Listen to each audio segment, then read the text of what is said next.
Hey guys, Grandy Tamias here, and welcome to my full spoiler-filled review for Transformers 1. If you have not seen the movie, which you should, go watch it now. Seriously, give this movie a chance, because it's not doing so hot at the box office, and we really need to send the movie studios a better message. Right off the bat, as you could probably tell, especially if you watched my first thoughts, I really enjoyed this movie. I can see where all the positivity from the early reactions was coming from, and I'm happy to say that this movie is much better than the first trailer made it out to be. That's not to say I don't have problems with Transformers 1, and I'll get to those very soon, but whether you're a big fan of the franchise like me, or someone who's getting into Transformers for the first time, this movie did the impossible job of playing to both of those crowds at the same time. I'm confident in saying that people will not be disappointed unless you're just not down for the concept of a hero's journey with themes of betrayal and how best to deal with the injustices of other people. In which case, you should probably open up to more stories like that. For the first showing I went to, I was lucky enough to be surrounded by fellow Transformers fans, and we all had a great time. We laughed at all the references that got used for jokes, like Elita saying, "You don't got the touch or the power," and when she uses GoBot as an insult. And of course our jaws dropped at several pivotal moments and lore-intensive name drops, which I'll get to later on. Okay, I really only have two key negatives with this film, and the first I've talked about in previous videos, that being the title of the film. They could have called this movie anything else, but they went with one. How stale and generic. I don't care how many times they say we all stand together as one, and that being the meaning, the title is still ass, and if anyone has any better ideas, leave them in the comments. Personally, I would have gone with Transformers United, which is essentially the same meaning as one and keeps the theme of the film. Oh wait, they're already using that for the current Legacy toys. Then again, Transformers Cyberverse was the name for the small-scale toys that came out for Dark of the Moon, and then the name got recycled for a show. So, I guess it'll work for my headcanon, but for the sake of consistency, I'll still call it Transformers 1 for the remainder of this video. The other problem I have is with Bumblebee. Or should I say, Badassatron. I had expressed my concern about him in my preconceptions video, but now the problem is kind of reversed. I grew to like the character in the movie, so I don't have a problem with that anymore, but I'm still put off by the fact that he's Bumblebee. I know B has been somewhat malleable in his characterization across every Transformers continuity, even if he is usually the archetypical comedic side character, but somehow he feels like a completely different character in Transformers 1 who is just wearing Bumblebee's skin. Like I was talking about in the previous video, Rise of the Beast proves that Bumblebee can work as a minor character, and he's been so cemented in Transformers that as long as new toys of him are getting released, which we get many of every year, he's never going to fall back into obscurity like he did in Beast Wars up through the Unicron trilogy. But if he had to be in this film, perhaps he could have replaced Jazz as the miner that Orion and D-16 rescue from the collapsing tunnel. And maybe have him show up again with a line or two during Orion's speech. Again, we all know Hasbro is to blame, but there are so many other characters who could have fit Bumblebee's role in this film better. How about Bluestreak? He hasn't popped up much since G1. The character is also malleable personality-wise, partly due to obscurity, despite being one of the first G1 Autobots, and his name actually would have fit with the constant talking that Bumblebee does throughout the movie. Let me know if you like this idea, but as things are, I'm pretty sure Bluestreak was in the movie as one of the background characters who I will get to later. Oh, and I guess a third negative, although this doesn't have much of a bearing on the plot, so it's more of a nitpick, but Arachnid in this film was very bland. She just does not hold a candle to her Prime series counterpart. She basically amounted to the same thing as Nightbird was in Rise of the Beasts. Also, I thought it was kind of stupid that her head can open up to reveal more eyes, which itself wouldn't be that stupid, except she has like 100 more, so it's kind of overkill. Like, does anyone really need that many eyes to get a view of everything in 360 degrees? Now on to the positives. This movie's story and central conflict are its greatest strengths. It's really all that I could have asked for out of a Transformers story, and an origin one at that. Much like the origin of the Aligned continuity, the divide between Orion Pax and D-16 stems from issues with Cybertron's government and the treatment of the lower classes. But whereas Transformers Prime had Optimus and Megatron's differing philosophies being the result of them being from different social classes, being a librarian and gladiator respectively, Transformers 1 shows how both philosophies can emerge from within the same class. It also makes the pair's relationship closer and makes their fallout all the more hurtful. This doesn't really diminish previous origin stories for me, like G1 where they just showed up and had no previous friendship, but for a film trying to elicit an emotional response out of the audience, I think Transformers 1 did a great job. So much so that I don't even feel that bad about all the lore stuff that got sidelined. In fact, it's amazing how much the movie set up for future sequels, but still managed to accomplish what it set out to do. Cases in point, the Decepticons and the Quintessons. We don't get a lot of time to know the High Guard, and they do kind of just come out of nowhere, but I will say that I liked the new spin on the dynamic between Starscream and Megatron, as it gives a new justification for the former trying to overthrow the latter. Starscream used to be the leader until this new guy showed up and kicked his ass. And I think Steve Buscemi's voice worked very well for Starscream. It's a shame that he got his voice box damaged, which ironically is what we normally associate with Bumblebee at the hands of Megatron, like in the comics for the Bayformers films and the Aligned continuity. The Quintessons ended up being far different from how I thought they'd be in the Preconceptions video. While other versions of Transformers have retconned or altered the meaning of them being the creators of the Transformers, here they are just an alien race at war with them. Although I'm not sure if the Quintessons themselves were created by Quintus Prime in this continuity, as in Aligned onwards, which ended up being the inspiration for Quintessa in Transformers The Last Knight. But most of the other Aligned continuity primes are here too, like Prima, Vector Prime, Solus Prime, Alchemist Prime, Onyx Prime, Micronus Prime, and of course, Megatronus Prime, in addition to Alpha Trion, who gets a bigger role in this film. Instead of betraying the other primes, killing Solus, and becoming the Fallen, he's killed with the rest of them by Sentinel. Part of me does feel like it squandered the opportunity to have the Fallen as a future villain in this new continuity, but then again, it's probably for the best. We had 3 primes that were evil in the Bay movies, with one of them being rehashed here. And as Lockdown proved, there is potential for non-prime villains besides Megatron to be interesting. Oh, and Sentinel was great in this movie. He had a cool design with the blue from the animated Sentinel, the double-bladed weapon of the Bayformers Sentinel, and the battle mask of the comic book Sentinel.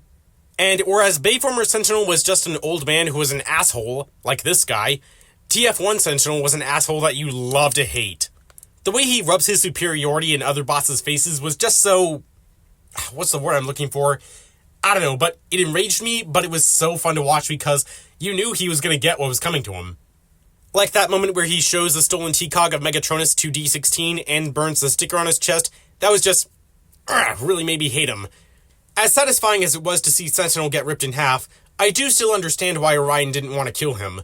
And Sentinel's body turning gray upon his death was such a cool detail carried over from the 1986 movie, preserving the idea that the living metal of Transformer bodies undergoes what is essentially the Cybertronian equivalent of necrosis after their spark is extinguished. It also happens to Orion after he gets dropped into the core of Cybertron. That was another awesome scene. D16's final step to becoming Megatron by letting his best friend die because he wasn't worth saving anymore and his eyes turning red. It was just so shocking. And I can also see why people had been comparing Orion's transformation soon after to the leap of faith from Spider-Verse. It really captures what it means to be worthy of being a Prime, and when Alpha Trion uttered the words, "Arise, Optimus Prime," I and the rest of my theater cheered. I know I gave Keegan-Michael Key some flack in the last video for the voice that he put on for Bumblebee, but from the behind-the-scenes interviews, it really does seem like he was giving it his all. So I can't necessarily fault him, but at the same time, like I said, I just don't see him as Bumblebee. Side note, does anyone remember the Animal Planet show, The Planet's Funniest Animals? It was essentially the Animal Planet version of America's Funniest Home Videos, and Keegan-Michael Key actually hosted it at one point. Nothing to do with the movie, I'm just saying, like, that was my first exposure to knowing who Keegan-Michael Key was. But the other cast members did amazing jobs too, especially Brian Tyree Henry and the 2 Avengers in this film. I was curious how BTH's voice was going to work for Megatron. I really liked how he starts off as this cool guy, but as he goes through the betrayals and deception of the society that he had worked so hard in, he becomes a lot more believable as the Megatron that we all know and love, hate, or just outright fear. Scarlett Johansson as Lita 1 was really funny at times, like the GoBots reference I mentioned earlier, her little rivalry with Shockwave, and how, in the beginning, she starts out as this rule-adherent worker, and in that regard, she reminded me of Strongarm from Robots in Disguise 2015, one of the few things I actually liked out of that show. And Chris Hemsworth, he was already killing it this year as Dementus in Furiosa, but here, it's crazy that it's the same actor. Orion Pax / Optimus Prime is nothing like Dementus, and I think it proves just how great of an actor Chris is. And his portrayal of this iconic character is not what I expected, but it was so fun to watch. In my Rise of the Beast spoiler review, I mentioned how Mirage in that film plays up the same archetype as G1 Hot Rod and TF Prime Smokescreen. And Orion Pack starts out in a similar way as the young troublemaker with aspirations of greatness, but over time, his experiences, what Elita 1 says later about how Orion can view a better future, and his sacrifice to try and prevent an injustice from his own best friend, all come together to prove why he's worthy of the Matrix of leadership. Wait a minute, an arrogant character played by Chris Hemsworth who goes through a near-death experience and proves himself worthy of bearing a mystical artifact? Where have I seen that before? As for some smaller compliments, a few more nitpicks, Easter eggs, and lore references, I still got quite a lot to say.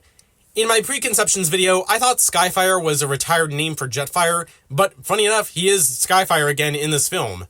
I didn't see him, but he was mentioned during the Icon 5000. Speaking of that race, there were a ton of recognizable names, and some of them have some pretty interesting implications for future films. Besides Skyfire, there were other G1 Autobots like Chromia, who won the race, Blur, which makes sense, Powerglide, Windblade, surprisingly, and Combiner Team characters like Technobot Scattershot and Afterburner, Aerialbot Slingshot, and Stunticons Motormaster and Dragstrip. Those were just some of the ones I noticed, but those last two had me really curious. If those Stunticons are just regular Transformers and not part of the High Guard, now the Decepticons, are they going to join up with them eventually? Are they and other Combiner characters going to get the chance to combine? Maybe that will be accomplished in a sequel if they introduce the enigma of combination so that they can build an army of Combiners! Continuing on with character cameos, most of the miners are Autobots from the first season of the G1 cartoon, including Ironhide, Jazz, Wheeljack, Ratchet, Sideswipe, Bluestreak, Brawn, Windcharger, Prowl, Red Alert, Hound, Sunstreaker, and RC. There are plenty more I've missed. In fact, I don't recall seeing Cliffjumper, but I assume he'd be easy to find, just look for a red Bumblebee. Hopefully I'll spot him if I decide to see the movie for a third time. And of course, a lot of those characters got recolored as generics to fill out the crowd scenes. In fact, in the scene where Sentinel is getting revealed as a liar in the holograms across Icon, I could have sworn that I saw an orange RC, which might be an insanely deep-cut reference to the original prototype for a cancelled G1 RC toy, which, crazy enough, was recently revealed to be getting remade as part of the Japanese Missing Link line of G1 figures. Basically the G1 toys, with more joints for posability that wasn't possible in the 80s. But for as many cameos as there were, I'm also curious about characters who didn't appear, or whose existence so far has not been suggested. Where are the Insecticons, or the Dinobots, or Soundwave's Cassetticons? How are they going to introduce Beast Wars characters, if they ever get to that point? And since we're introduced to Primus at the start of the film, does that mean Unicron and his heralds are going to show up eventually? Will the Transformers ever go to Earth and meet humans, or will they just stay on Cybertron? I don't see any reason why they'd want to leave. In the original series, the exodus from Cybertron was necessitated by the need to find more Energon, the reason they were even mining in this movie. But since the Matrix produces Energon, in addition to being the classic artifact of wisdom, they wouldn't need to leave for that.